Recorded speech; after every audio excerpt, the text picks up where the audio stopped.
Dr. Anshul Varman, dermatologist from Apollo Hospitals, Ahmedabad. Hi friends. All of us have faced this itchy tiny bump or painful rash on the recently shaved area.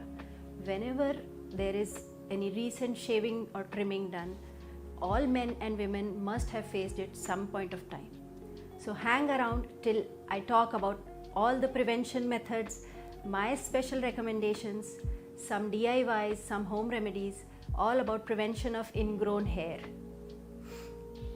So whenever we are shaving or trimming, there is a possibility that the hair is shaved or disturbed in a different direction. Then such an ingrowth can happen.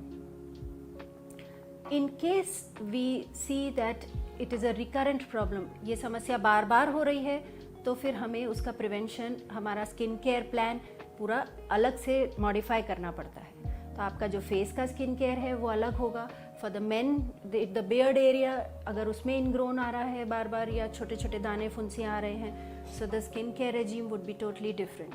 For women, even generally for everybody, under arms में है, legs पे है, hands पे, सब जगह का body area के हिसाब से स्किन केयर आपका अलग होगा.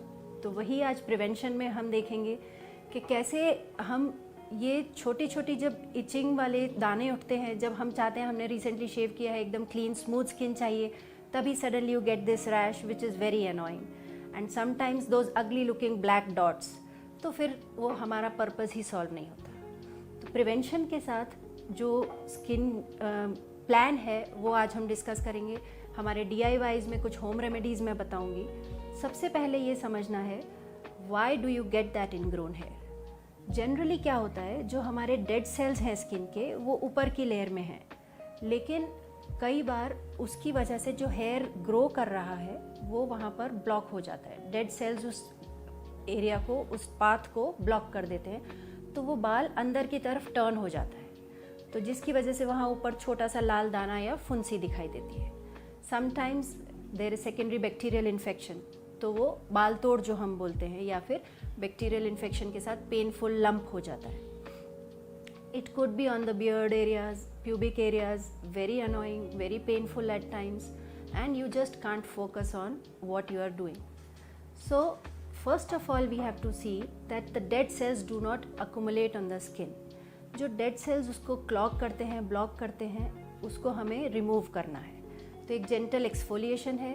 एक्सफोलिएशन में I would strongly avoid mechanical exfoliation, यानी जो आप स्क्रब कर रहे हैं, लूफाज लगा रहे हैं या वॉश क्लॉथ्स यूज़ कर रहे हैं, वो सब नहीं करना है, क्योंकि जो फ्रिक्शन क्रिएट होता है स्किन पर लॉन्ग टर्म में, that can lead to post inflammatory pigmentation, यानी स्किन टोन चेंज हो जाता है, डार्क टोन होने लगता है धीरे धीरे, तो वो डार्कनेस या इन्फ्लेमेशन या डर्मेटाइटिस का रूप ले लेता है. So mechanical exfoliation should be avoided. Chemical exfoliation हम प्लान करके वीकली जेंटल एक्सफोलिएट कर सकते हैं. तो उसमें हम कई प्रोडक्ट्स आते हैं, सैलिसिलिक एसिड बेस्ड आते हैं, तो वो अच्छे रहते हैं, या ग्लाइकोलिक एसिड AHA बेस्ड आते हैं, वो हम वीकली या एवरी 10 डेज माइल्ड एक्सफोलिएट कर सकते हैं. अगर आप अपने डर्मेटोलॉजिस्ट की एडवाइस से जाना चाहेंगे तो वो आपकी स्किन टाइप के हिसाब से, आपके बॉडी एरिया के हिसाब से प्रोडक्ट ज़रूर रेकमेंड करेंगे. लेकिन अगर हमें कुछ होम रेमेडीज़ ट्राई करनी है, तो aloe vera is a very good anti inflammatory moisturiser. तो उससे भी डेड सेल्स थोड़े थोड़े एक्सफोलिएट होते हैं, एंटी इन्फ्लेमेशन रहता है स्किन में. Otherwise what you can do is coconut oil and sugar, soak it overnight. That paste, apply it over the affected area for 10 minutes and wash it off. You don't have to rub in. घिसना नहीं है, उसको बहुत रब नहीं करना है, तो भी वो अपना काम ज़रूर करेगा. फिर ओट मील पाउडर होता है, उसको कर्ड के साथ मिला के आप यूज़ कर सकते हैं. These are certain tips which will definitely help in keeping your skin smooth and soft. तो एक्सफोलिएशन भी रहेगा, मॉइस्चराइजिंग भी रहेगा, and that will help. Honey और कर्ड मिक्स करके उसका पेस्ट अप्लाई करने से भी एक्सफोलिएशन अच्छा होता है. So these are some tips that you can try and let me know. Then comes the moisturising part.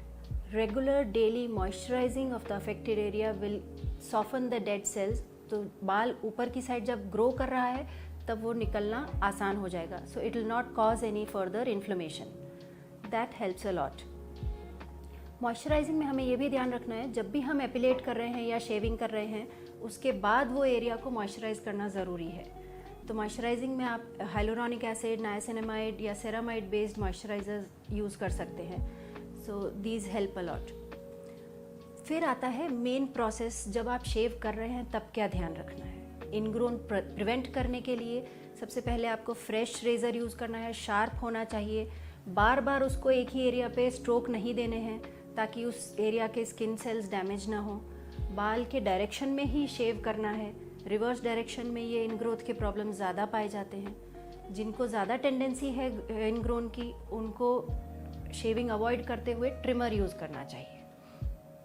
Plus आप शेविंग क्रीम और वार्म वाटर यूज़ कर सकते हैं, तो उससे भी स्किन सेल्स सॉफ्ट रहते हैं. तो ये सिंगल स्ट्रोक में आपका शेविंग कंप्लीट हो सकता है.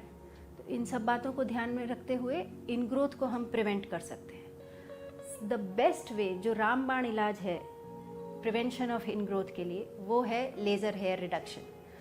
सो इंडियन स्किन के लिए डायोड लेज़र सबसे अच्छा माना जा रहा है आजकल. इतने सालों का एक्सपीरियंस है, कोई साइड इफ़ेक्ट्स नहीं होते, बहुत एफिशिएंट होता है, अच्छे से आपके बाल की जो जड़ है वही ख़त्म हो जाती है. तो बार बार का ये एपिलेशन का झंझट ख़त्म हो जाता है.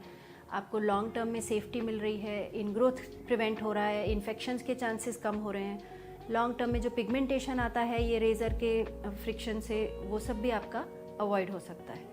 So laser hair reduction in my opinion is the best way to prevent ingrowth. And if at all you are already suffering from this problem, I'm always available for consultation.